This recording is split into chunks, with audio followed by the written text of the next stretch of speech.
DeKalb County police officer by day and a gun-wielding, law-breaking gangster disciple by night. On August the 25th, 2015, he would actually admit to killing people for the GDs, acting as some sort of hitman for them. Police would find evidence of Vancito warning OGKK to stay away from certain areas that the police were investigating, and even warning him to stay away from his go-to bar that was about to get raided. Then, on June the 11th, 2015, Marquette White was caught burning his house down in an attempt to commit insurance fraud. He was facing serious time and would end up flipping on the gang, telling the police a number of things, even mentioning that Rick Ross allegedly paid $1 million to the GDs that were trying to extort him earlier in this video. Then, hold on, that ain't got nothing to do with you burning your goddamn house.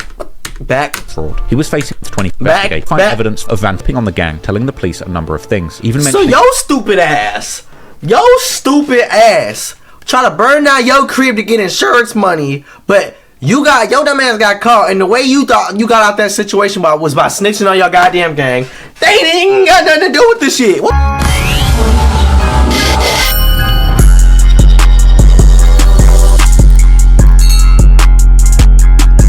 What's good, y'all, man? Back with a little video today, you feel what I'm saying? Today we gotta say crazy video about these Atlanta GDs that went on a killing spree, you feel what I'm saying? We gonna see what this video talk about. Before we start though, you already know what the business is. Like the video, share, subscribe. Let's dive into it, see what it's talk about. Yes, Lord, let's do it. Atlanta GDs had initiated a beef with both the Bloods. Oh, they in that motherfucker tweaking. This new heat would cause the tensions in the street to turn up to new levels. And even if they wanted to, the GDs couldn't just sit around, because in some of their minds they needed to do something before something was done.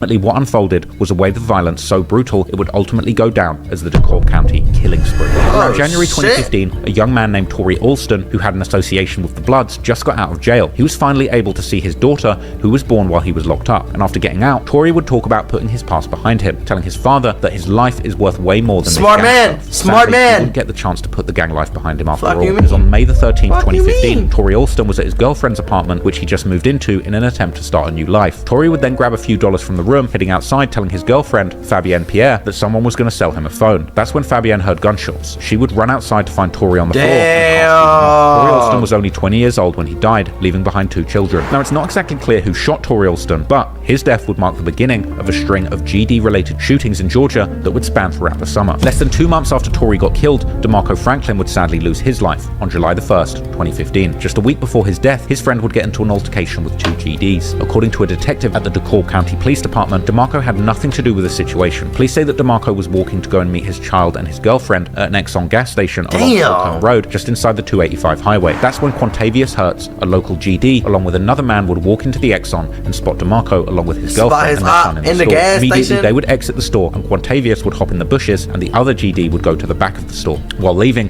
Quantavious would hop out the bushes and ambush DeMarco and his family, shooting at his girlfriend and also the young baby. Shooting at his girlfriend and he would lose his life. So you seen your op in the gas station.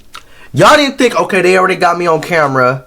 They already know what I look like. Let me not do something here. Y'all ass, motherfucker, go hop in the bush and bush camp.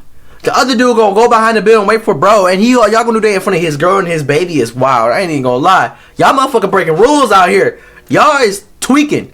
Goddamn tweaking. What? Marco Franklin was only 21 years old when he died, and it would later be revealed that Donald Glass, aka Smurf, would actually order Quantavious to go out and send a message, after feeling like the initial verbal altercation would make them look bad. Smurf apparently told him to handle the situation, and Quantavious would take that as to shoot someone. Once again, the city of Atlanta would not allow this violence to play out on their streets without punishment, and so Smurf was sentenced to life in prison, with Hertz sentenced not being quite clear at this stage, probably due to the fact that Quantavious Hertz was only 17 when he committed this murder. But before authorities could catch up with him, only days later, the GDs would end up in another altercation that would cost somebody their life. Only 2 days after the murder of DeMarco Franklin, another gruesome murder would occur. Edward Chadman, aka E Thugger, was a drug dealer from North Carolina who was temporarily setting up shop in the Stone Mountain area. With the intent of robbing E Thugger, 15 armed gang members would head towards Stone Mountain Inn, where Edward Chadman was dealing dope out of. But initially they would see the police there and leave. That's when Joseph Braxton, aka Lil Joe, Daniel Pena, aka Island, along with 2 other men, would head back to the Stone Mountain Inn. They would somehow make it up to the Carolina GD's hotel room, aka their trap, and it was here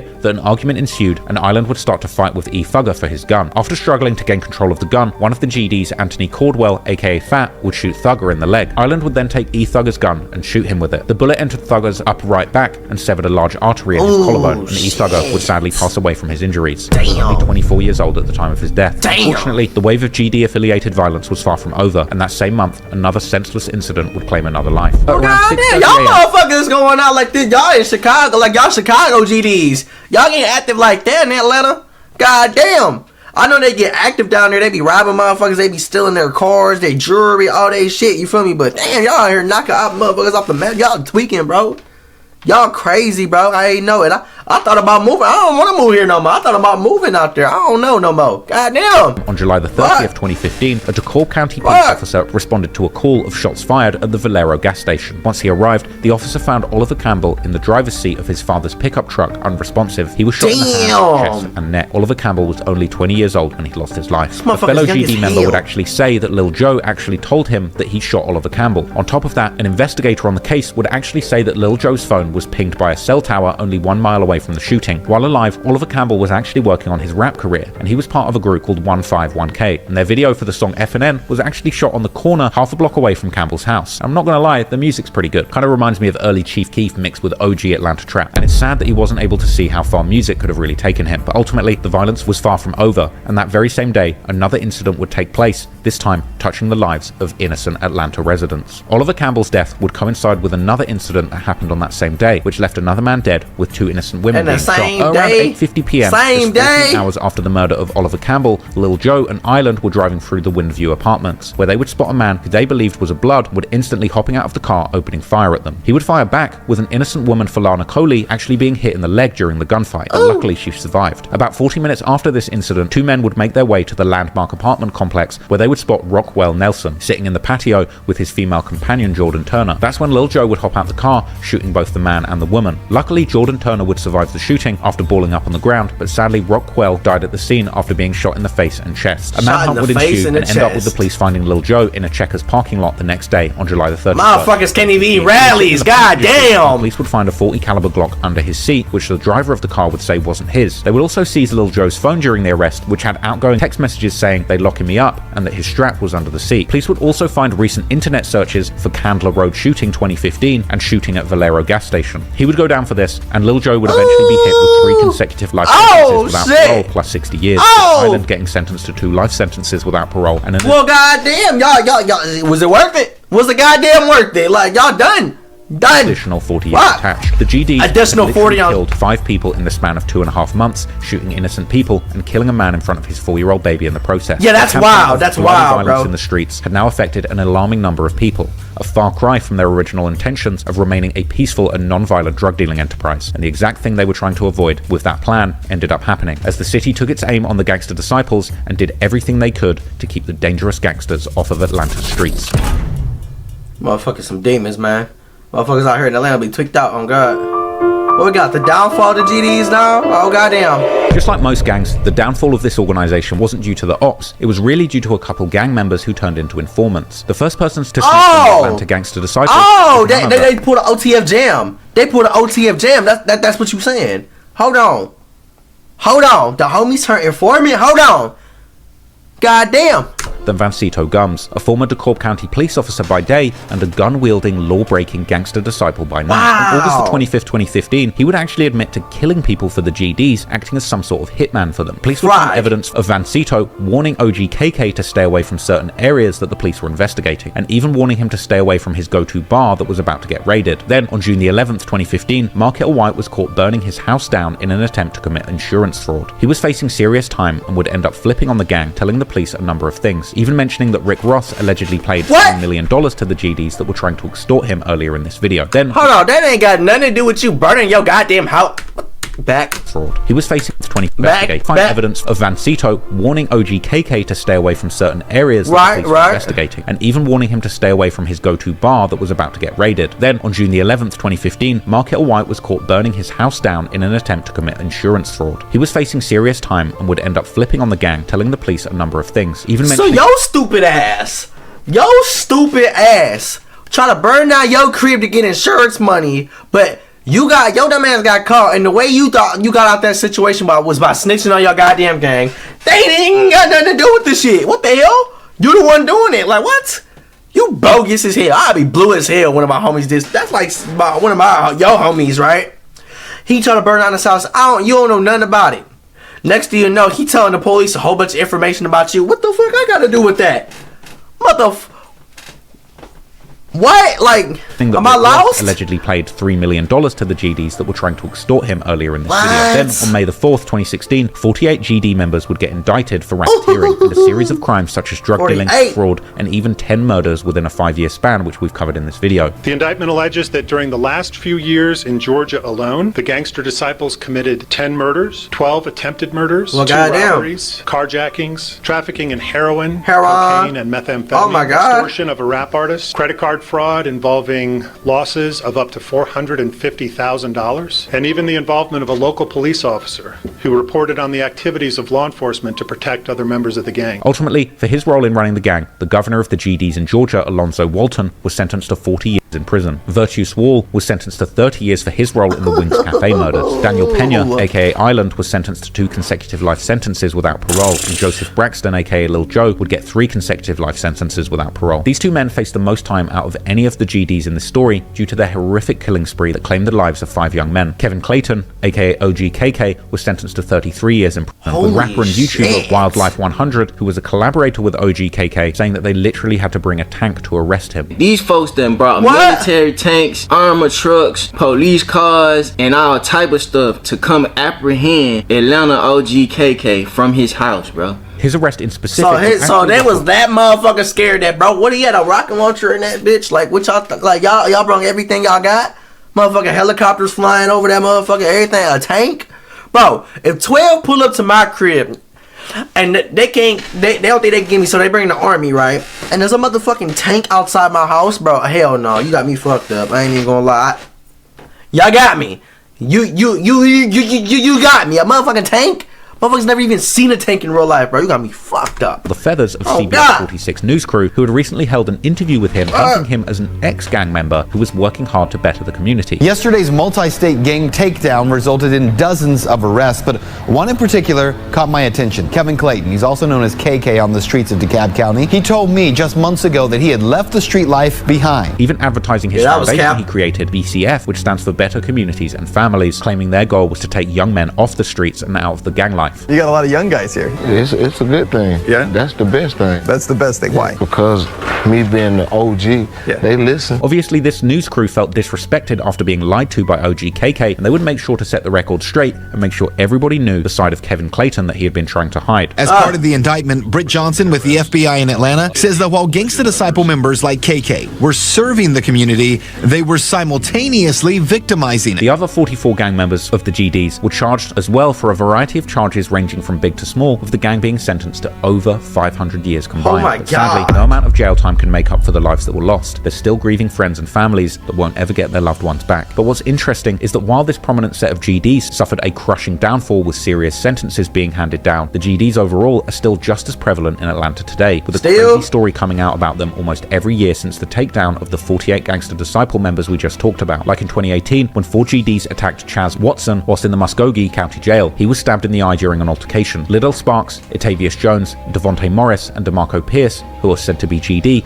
were all charged with aggravated battery. Apparently, the 4 men had a makeshift knife made out of a shower tile, which they used in a brutal attack. According to the sheriff's office, Watson himself didn't have any gang affiliations. Then, in 2019, 5 more GDs were convicted for the torturing and brutal murder of Christopher Dean that happened in 2016. The 5 men involved in the case were Christopher Lockett, Jasper Green, Joshua Rooks, Quartez Clark, and Xavier Gibson. Prosecutors called this one of the most horrific murders in recent Atlanta history. After in October 2016, Dean's body was found in the trunk of a car at the Hamilton E. Holmes metro station. Dean was beaten with a 2x4 and crowbar and even sodomized with a different object. Oh my God! In the back of the head, which ultimately killed him. Apparently, the GDs did this after they found out that Dean was once a police informant in California, with that case actually having no relevance to the young men who committed these crimes, with them apparently doing this gross attack just based on their street principles. Yeah, they thought bro was undercover.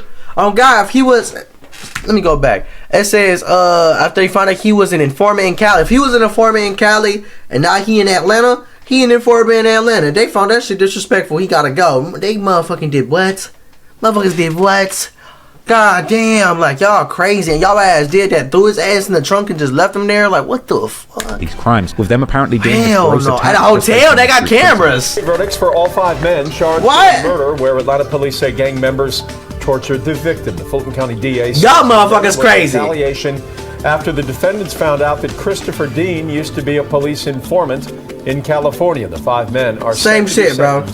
in April. Ultimately, all 5 men were eventually convicted of their crimes and sentenced to life in prison. Then, as recently as 2022, 26 members of the Drug Rich Gang were indicted for a spree of home invasions which targeted Mariah Carey and other celebrities. Drug Rich Gang is a hybrid set that's made up of GDs, Bloods, and Crips, and apparently they targeted people who flaunted their wealth online. According to the indictment, members of the Drug Rich Gang actually flaunted their robberies in songs too, with lyrics like "Me and my crew striking out," possibly referring to striker cars, striking all black, high-value stolen cars with VINs registered to a different vehicle. We'll kick in the house. "Send me the drop, we'll kick in the house," alluding to the fact that they really will slide to commit home invasions. Oh hell no! What? Infamous Fulton County DA Fannie Willis, who's currently trying to take down Young Thug and his YSL crew, would actually famously say, "I have some legal advice. Don't confess to crimes."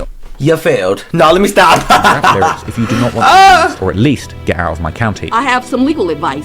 Don't confess to crimes on rap lyrics if you do not want them used, or at least get out of my county. Clearly the GD's roots in Atlanta are here to stay, and unfortunately, they've left a serious legacy of violence in the city. One of the hardest things for me to wrap my head around in this video were the ages of some of the victims, with a lot of them dying before they even had a chance to legally buy a beer, raise a family, or start their careers. And what's really potent about this story was the hollow promise of the GDs to avoid violence when they started their enterprise in Atlanta. While on the one hand, it's noble to think that they never wanted so much bloodshed to come from their activities, but in hindsight, it was probably naive to think that a criminal enterprise like this can possibly even function without violence. The sad truth is that while gangs were originally formed as organizations to protect communities from other gangs and the police, the reality is that any organization that operates outside of the laws of a stable society is a slippery slope. And if a group doesn't respect the laws of the land, operating outside of them, then they can't expect justice when something goes wrong, and they'll naturally resort to delivering their own street justice. Whether just or not, if we allow gangs to make up their own rules and laws, things will always descend into chaos and violence. Well, shit, goddamn, they seem like they already made up their own goddamn rules. They do whatever the hell they want. They already did it, shit.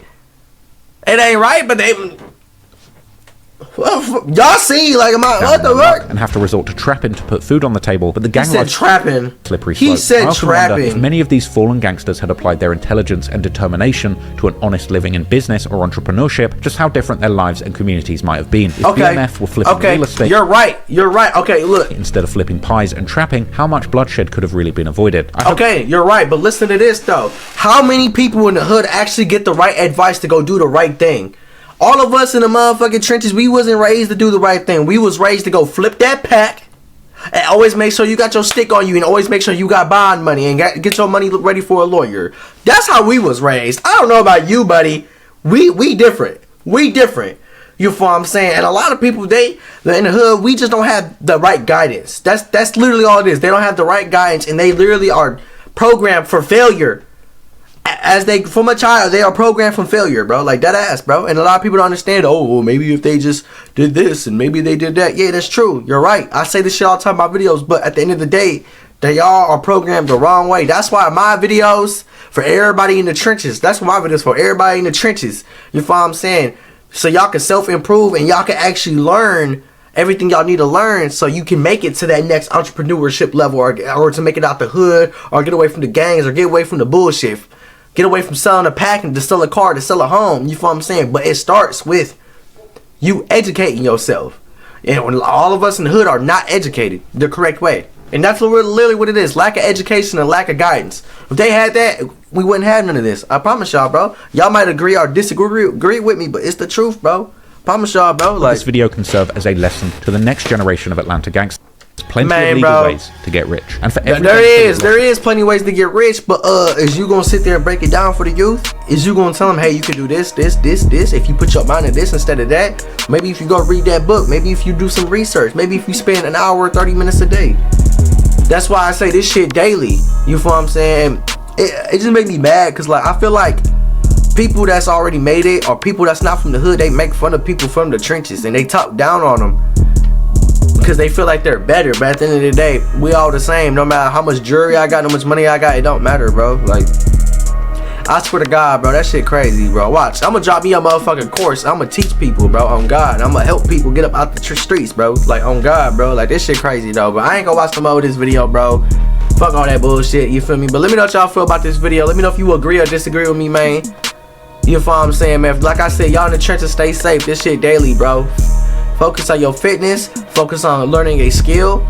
You feel what I'm saying? Focus on your finances. Focus on your mental. That's the most important one, the mental. You feel what I'm saying? And focus on just staying away from negativity, man. Let me know how y'all feel, man. Y'all stay safe, like the video, subscribe to the channel.